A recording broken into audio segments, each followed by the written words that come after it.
ओम श्री सद्गुरुदेव भगवान की जय। पिछले प्रश्न में महर्षि ने बताया कि चित्त वृत्ति का निरोध अभ्यास और वैराग्य से होता है। अभ्यास उसे कहते हैं कि संसारी विचारों या कार्यों में जहाँ जहाँ भी चित्तवृत्ति जाए वहाँ से खींचकर वापिस ईश्वर के रूप या नाम में ही लगाया जाए। ये अभ्यास वृत्तियों के अंतिम निरोध तक चलता है। अभ्यास दीर्घ काल तक निरंतर तथा श्रद्धा के साथ करते रहने से दृढ़ होता है। वैराग उसे कहते हैं कि पृथ्वी से लेकर स्वर्ग तक के भोगे हुए, देखे हुए तथा सुने हुए विषय भोगों और संसारी संबंधों का त्याग ही वैराग्य है।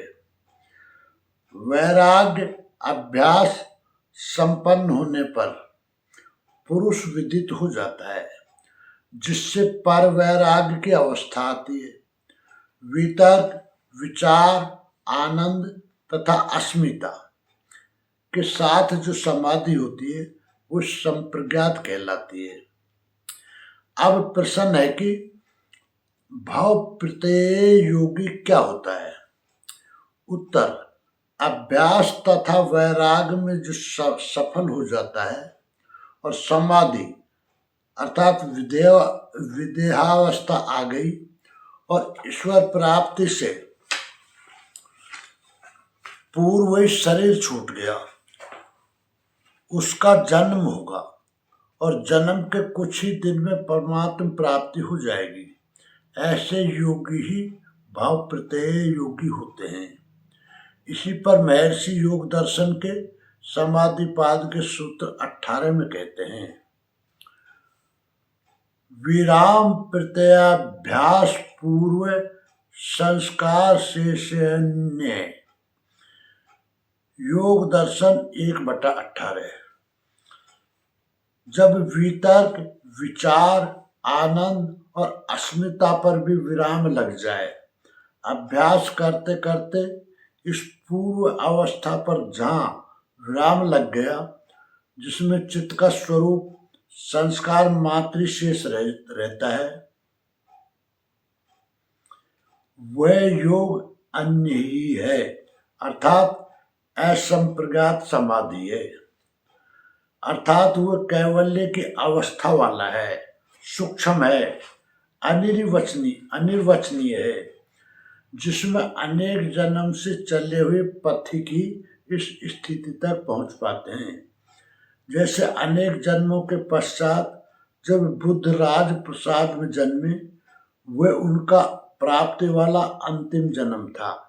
काकभूषुंडी का अंतिम जन्म 1000 जन्मों के पश्चात प्राप्ति वाला जन्म था। गुरु महाराज का भी अंतिम जन्म प्राप्ति वाला था।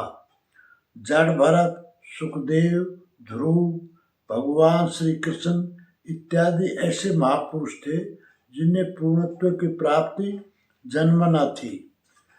ऐसे महापुरुषों का योग शीघ्र सिद्ध होता है, क्योंकि समाधि पाद के सूत्र 19 में महर्षि कहते हैं,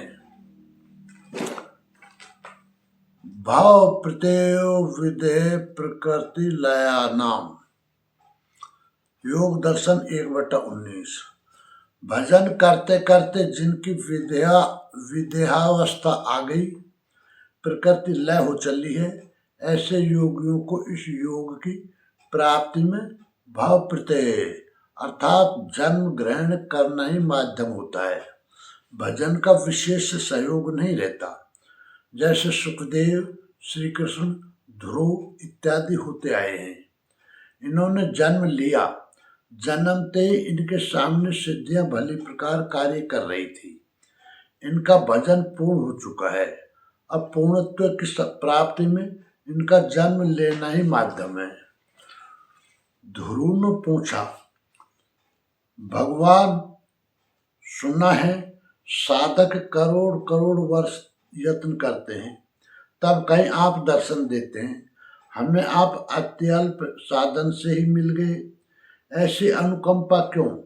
भगवान ने कहा, वत्स, तुम कई जन्मों से भजन करते आए हो। इस पहाड़ को देखो जो अस्थि पंजरों का ढेर है। ये सब तुम्हारी ही हड्डियां हैं। यही चट्टान पर तुमने भजन किया, इसी स्थल पर तुम्हारा शरीर पात हुआ।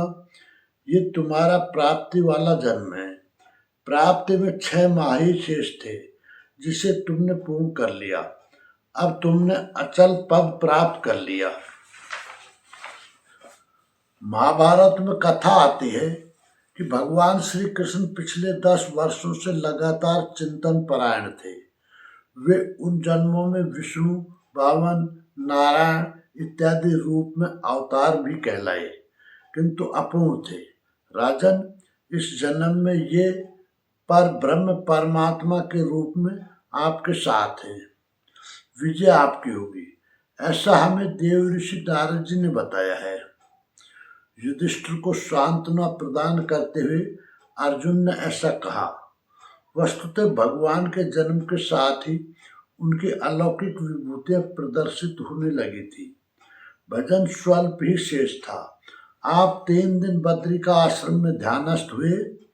ब्रह्म वेला में 2 बजे ही उठकर आंखों पर जल के छींटे देकर भजन में बैठ जाया करते थे। इस प्रकार श्री कृष्ण भाव प्रत्यय योगी थे। भाव माने शरीर। उनकी पूर्णत्व प्राप्ति में जन्म लेना ही माध्यम था, साधना नहीं। बहिर्कल्पिता वृत्तिर्महाविद्या ततः। प्रकाशावरण 6 3 बटा योग दर्शन 3/43। बाहर देखी सुनी वस्तु में कल्पना रहित वृत्ति का सीधा प्रवाह जो चलता हो, ये महाविद्या अवस्था है। इसके जागृत होते ज्योतिर्मय दृष्टा आत्मा और तुम्हारे बीच का आवरण शांत हो जाता है। इस स्थिति वाले साधक का शरीर यदि छूट जाता है तो जन्म लेना ही उसकी पूर्णता का माध्यम बन जाता है। उसकी प्राप्ति में भाव प्रत्यय, पुनः जन्म लेना ही माध्यम है, न कि साधना। साधना तो उसकी पूरी हो चुकी, इसलिए इन महापुरुषों को योग तत्काल सिद्ध होता है। निष्कर्ष, महर्षि कहते हैं कि जब वितर्क, विचार, आनंद और अस्मिता पर भी विराम लग जाए, जिसमें चित्त का स्वरूप संस्कार मात्र शेष रहता है, वह योग असंप्रज्ञात समाधि है। अर्थात वह कैवल्य की अवस्था वाला है। भजन करते करते जिनकी विद्या अवस्था आ गई, प्रकृति लय हो चली है, ऐसे योगियों को इस योग की प्राप्ति में भाव प्रत्यय अर्थात जन्म ग्रहण करना ही माध्यम होता है। भजन का विशेष सहयोग नहीं रहता। जैसे सुखदेव, श्री कृष्ण, ध्रुव इत्यादि होते आए हैं। इन्होंने जन्म लिया, जन्मते इनके सामने सिद्धियां भली प्रकार कार्य कर रही थी। इनका भजन पूर्ण हो चुका है। अब